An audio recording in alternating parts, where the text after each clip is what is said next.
everyone! You'll notice things sound a little different around here. I'm Abby, and joining me is Adrian.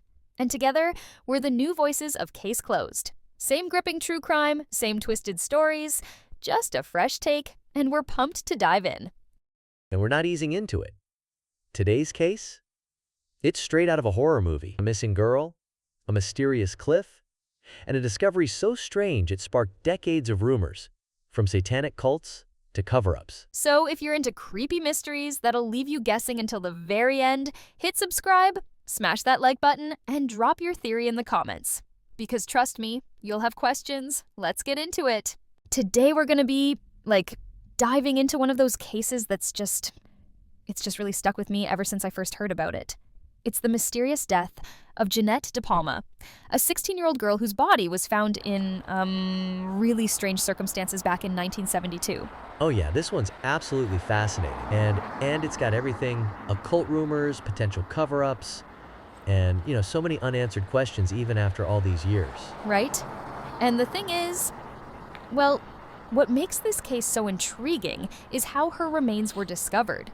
I mean, we'll get into the details, but let's just say it involves a place literally called the Devil's Teeth. You can't make this stuff up.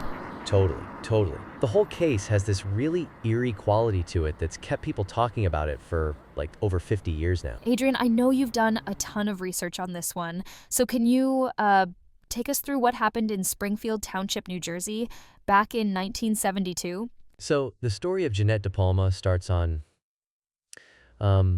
August 7, 1972. She was just a normal teenager, Just turned 16 a few days earlier. And on that Monday afternoon, she, told her mom she was heading out to catch a train to visit a friend's house. Just a totally normal summer day, right? Did she make it to her friend's place? That's the thing. She never arrived. And she didn't come home that night either. Her parents were obviously worried sick, you know what I mean? Your kid doesn't come home, and it's getting late, and, well, they filed a missing person report with the Springfield police the very next day. Oh God, that's terrifying. Every parent's worst nightmare. Absolutely. And what makes this case really, really heartbreaking is how long it took to find her. Because, you see, after she disappeared, there was just nothing. No sightings, no leads, nothing for weeks and weeks. So, how did they eventually find her? Well, this is where things get, pretty disturbing. So it wasn't until September 19th, that's 6 whole weeks later, that anyone had any idea what happened to Jeannette. And the way they found her was, well, it was totally by accident. What happened? So there was this dog, right? A local dog in Springfield Township that was out, roaming around near this place called the Hudeo Quarry. And this dog comes back to its owner with Jeanette's decomposing right forearm and hand. Wait, seriously? The dog brought back her arm? Yeah, I know. It's really grim. But that led authorities to search the area, and they found her remains on top of this cliff inside the quarry, a spot that, and this detail becomes important later, the locals had nicknamed the Devil's Teeth for decades before all this happened. That's just chilling. It really is. And you know what's even more disturbing? Her parents spent those 6 weeks hoping she might still be alive somewhere. Maybe she'd run away, or something less terrible than what actually happened. But instead, they had to deal with this horrific discovery and no real answers about what happened to their daughter. So, when they finally found her body at this place called the Devil's Teeth, what exactly did they discover? Was there anything, unusual about the scene? Oh my God, Anna. This is where the case gets really, really weird. So, the condition of the body was, what you'd expect after 6 weeks. But it's what was supposedly around her remains that made this case so bizarre. What do you mean by supposedly? Well, there are, different accounts of what was actually found at the scene. But the most common description is that her remains were inside this kind of coffin-shaped perimeter made of fallen branches and logs. And inside this makeshift boundary, witnesses claimed there were several small wooden crosses. Wait, someone had deliberately arranged this? That's what it looked like. And that's not even the strangest part. Some locals in Springfield started claiming that her body was actually found lying on a pentagram, and that there were, mutilated animal remains surrounding her body. Oh God, that's horrific. Was that true? Well, that's the thing. Law enforcement has consistently denied those more extreme claims. But the fact that her body was found in this place that was already known as the Devil's Teeth for decades, I mean, you can see how this all started to take on this really sinister quality, right? Absolutely. Did investigators find anything that might explain how she ended up there? Not really. The autopsy couldn't even determine a cause of death because of the condition of the remains. There were no obvious bone fractures, no bullet wounds, no knife marks or anything like that. The coroner suspected strangulation but couldn't prove it conclusively. And all these weird arrangements around her body, that must have immediately raised some red flags about what happened to her. Oh, totally, totally. And here's another weird detail. The coroner found an unusually high amount of lead in her remains, and they never could explain why. Like, was she poisoned? Was it from the environment? They just didn't know. This whole scene sounds like something out of a horror movie. It really does. And I think that's partly why this case has fascinated people for so long. Just imagine being the person whose dog comes home with a human arm, and then police find all this strange stuff at the scene. No wonder people started coming up with all kinds of theories about what might have happened to poor Jeannette. So, after they found her body in such strange circumstances, how did people react? Did the media, pick up on all those weird details? Oh my God, yes. Like about 2 weeks after they found her remains, newspapers like the Newark Star-Ledger and the New York Daily News really ran with this occult angle. They started publishing these sensationalist stories suggesting that Jeannette might have been the victim of some kind of, occult sacrifice. What exactly were they claiming happened to her? Well, they were saying that she might have been killed by Satanists or even by this local coven of witches that supposedly operated in the nearby Watchung Reservation. And a lot of this coverage was actually fueled by the theories of James Tate, who was, like, the pastor of Jeannette's family's church. It was an Assemblies of God church. Did he have any actual evidence to back up these claims? Not really, no. But you have to remember, this was the early 70s, and there was this whole satanic panic thing starting to brew in America. And when you combine these bizarre objects supposedly found near her body with the fact that she was discovered at a place literally called the Devil's Teeth, well, people just, they just went wild with speculation. I can imagine how scary that must have been for the community. Totally. It set off this absolute panic in several communities in Union County. And what made it even worse was that this area was still recovering from the John List murders that had happened just like 10 months earlier. You know about that case? On the family murder? Yeah, exactly. List killed his entire family in their home and then disappeared. So the community was already on edge. And then this happens with all these occult overtones. Parents were terrified to let their kids out of their sight. People were, like, looking suspiciously at their neighbors, wondering if they might be secret Satanists or something. Did the police try to calm things down, or did they feed into these rumors? It's complicated. Officially, they never endorsed the occult theory, but they didn't exactly shut it down either. Some officers were allegedly telling people off the record that they thought there might be something to it. And, when authorities are vague like that, it only adds fuel to the fire, right? And all these rumors, they must have made it harder to actually solve the case. Oh, absolutely. Instead of focusing on, actual evidence and potential suspects, everyone was distracted by these wild theories about devil worship and human sacrifice. It's actually a pretty sad example of how sensationalism can derail a murder investigation. And poor Jeannette and her family, they deserve better than to have her death turned into this urban legend, So with all these wild theories floating around, what was actually happening with the official investigation? Were the police able to determine how she died? That's the thing that's so frustrating about this case. The autopsy couldn't actually determine a clear cause of death. Like, her remains and clothing showed no evidence of, bone fractures or bullet wounds or knife strikes or anything like that. But the coroner, he suspected strangulation was the cause, even though he couldn't definitively prove it because of the state of decomposition. Was there any other evidence they found during the investigation? Well, there was this really weird thing they discovered. The coroner found an unusually high amount of lead in her remains, but they never found any explanation for that. And contrary to what some of the police were hinting at, there was absolutely no drug paraphernalia found on or around her body. She wasn't known to use drugs other than, occasionally smoking marijuana with friends. Were there any suspects the police focused on? Yeah, so early in the investigation, Springfield police got this tip about a homeless man who was living in the woods near the quarry. The locals just knew him as Red, and apparently he fled his campsite in the woods right after Jeannette went missing. So that initially looked pretty promising, right? It does sound suspicious. Totally. But for whatever reason, the Union County Prosecutor's Office eventually decided that this Red character had nothing to do with Jeannette's death. They just dropped that lead completely. What about other leads? Did they have anything else to go on? Not really. The investigation was plagued with problems from the beginning. There was, a lack of tips from the public, and they were getting these inconsistent stories from her family and friends and peers. It was a mess. And you know what didn't help?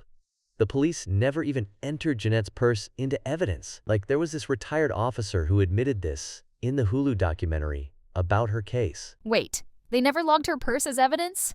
That seems like a huge oversight. Right? I mean, that's just basic police work. And it makes you wonder what other mistakes were made or what other evidence might have been, mishandled or overlooked. So between all these investigation problems and the distraction of the occult rumors, the case eventually just went cold. And her family never got answers. Exactly. And that's the real tragedy here. Behind all the sensationalism and occult theories, there's a real 16-year-old girl who lost her life, and a family that's been waiting for answers for decades now. It's just, it's heartbreaking, So this case was basically forgotten for decades, but then it came back into the spotlight, right? What changed? Yeah, so in the late 1990s and early 2000s, this magazine called Weird NJ started to report on the case. They had received several anonymous letters about Jeannette's death, and that's what really got things moving again. Their editor, Mark Moran, he became super interested and started digging into all these suspicious details surrounding the case. What kind of details did they uncover? Well, one of the biggest bombshells was that the Springfield Police Department had supposedly lost or destroyed the entire case file. And when they were questioned about it, the police claimed that the file was lost due to flooding from Hurricane Floyd in 1999. But, some people allege that copies still exist somewhere. It's just, it's really sketchy. That seems incredibly convenient for anyone trying to hide something. Right? I mean, exactly. And eventually Moran teamed up with this correspondent named Jesse P. Pollack, and they wrote this book called Death on the Devil's Teeth. It's basically the most comprehensive look at Jeannette's case that exists, and they found all sorts of things that point to a possible cover-up, connections to other unsolved murders, and, previously unknown suspects. They really did their homework. Did they come to any firm conclusions about what happened? No, not really. The book proposes several theories but doesn't land on any definitive answer. But here's where it gets interesting. In September 2024, Weird NJ reported that they'd actually acquired copies of Jeannette's case file from the Union County Prosecutor's Office. And they got to review the original crime scene photographs. Oh, wow. And what did they find? This is what's so crazy. After looking at the actual crime scene photos, they stated they were confident that there was no occult activity involved in her death. All those stories about crosses made from sticks and twigs, the halo of stones, the animal sacrifices. None of that stuff appeared in any of the crime scene photographs. It was all sensationalism. So, all those occult rumors that dominated the narrative were basically made up? Yeah, it looks that way. And there's been other developments too. This guy named Edward Salzano, he sued the Union County Prosecutor's Office to test Jeannette's clothing for DNA. He was given a box of documents that contained the original FBI crime lab report and medical examiner's report by Jeannette's nephew before he died. The crime lab report stated that stains found in her clothing were too decomposed for conclusive blood and semen examinations back in 1972. But with today's technology, maybe they could find something? Exactly. That's the hope. There's this whole organization now called Justice for Jeannette DePalma that's dedicated to keeping her memory alive and continuing to look for clues. Even as we approach the 50-year mark since her death, they're really committed to to finding the truth. So, with all these new investigations and the debunking of the occult angle, have there been any new suspects or theories about who might have killed Jeannette? Oh, there actually has been a pretty major development. In the spring of 2021, there was this really unexpected turn when convicted serial killer Richard Cottingham, the one they call the torso killer, he made some written statements suggesting he might have been involved in Jeannette's death. Whoa, the torso killer? That's a serious connection. Yeah, it's wild. So Cottingham, he sent these letters to Jesse P. Pollock, the same journalist who co-wrote that book I mentioned earlier. And in these letters, he was basically hinting that he had abducted and killed Jeannette while she was hitchhiking it. And this is a guy who's been convicted of killing at least 11 people, mostly women, in New York and New Jersey during the 60s and 70s, so the timeline definitely fits. How credible do you think this confession is? Well, that's the thing. Pollock took these statements seriously enough that he forwarded all the correspondence to the Union County Prosecutor's Office after Cottingham agreed to speak with investigators if they would meet with him. And these statements were significant enough that they were printed in the 2022 updated edition of Death on the Devil's Teeth. Has there been any follow-up from law enforcement? As of late 2022, there haven't been any official updates from law enforcement about this potential connection. But, it's not uncommon for serial killers to confess to additional murders, sometimes to gain attention or some kind of privilege in prison. But sometimes these confessions are legitimate attempts to clear their conscience, especially as they get older. Do you think there's a chance this could finally bring closure to the case? I mean, it's definitely possible. If Cottingham really did kill Jeannette, and if he provides details that only the killer would know, it could finally solve this 50-year-old mystery. The thing is, if Jeannette was hitchhiking that day instead of taking the train like she told her mom, that would explain why she never made it to her friend's house. And it would certainly be a much more straightforward explanation than all the occult theories. Exactly, right? And if this turns out to be true, it would mean that all those rumors about witchcraft and Satanism were not just false, but actually hindered the investigation by sending it down the wrong path for decades. It's just sad to think that her family might have had answers much sooner if investigators had focused more on, known violent offenders in the area rather than getting caught up in the occult panic. It's almost like the satanic panic before that was even a widely recognized phenomenon. Yeah, totally. This case was like a precursor to the satanic panic of the 80s and 90s. And what's really important to remember is that, regardless of who killed her, Jeannette was a real 16-year-old girl with her whole life ahead of her. Whether Cottingham is responsible or someone else entirely, the focus should be on finally getting justice for Jeannette and closure for her family. So, despite all these years passing, there are still people who are, really committed to finding out what happened to Jeannette, right? Absolutely, and I think that's one of the most powerful aspects of this whole case. There's this organization called Justice for Jeannette DePalma that's totally dedicated to keeping her memory alive. They're, continuing to look for clues, even as we approach the half-century mark since her death. It's really remarkable how they've kept this going. What kind of work are they doing exactly? Well, they're doing all sorts of things.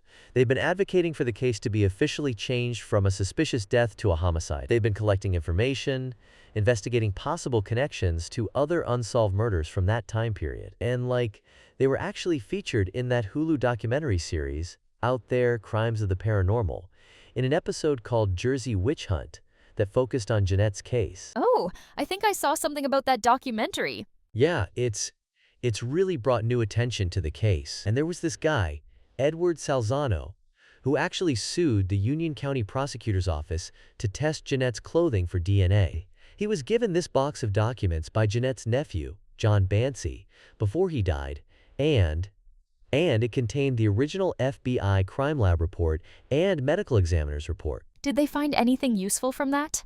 The crime lab report mentioned that stains found in her underwear, bra, blouse, and slacks were too decomposed for conclusive blood and semen examinations back in 1972. But with today's technology, right, there's always this hope that maybe they could find something that wasn't possible to detect back then. That's fascinating. What is it about this case that you think keeps people so invested after all these years? I think it's a perfect storm of elements that just captivate people, You've got this innocent teenage girl who disappeared, the mysterious circumstances of her death, the occult rumors, the possible cover-up, the lost evidence.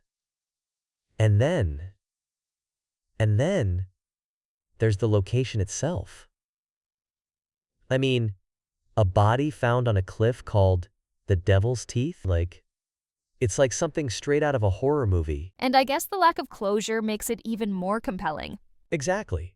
Like, human beings, we naturally want resolution. We want answers. And this case has so many unanswered questions. I think that's why it continues to fascinate people.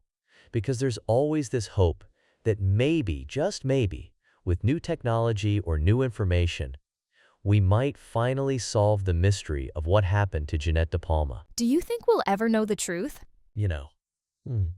I really hope so. For Jeannette's family, for her memory, I hope they get answers.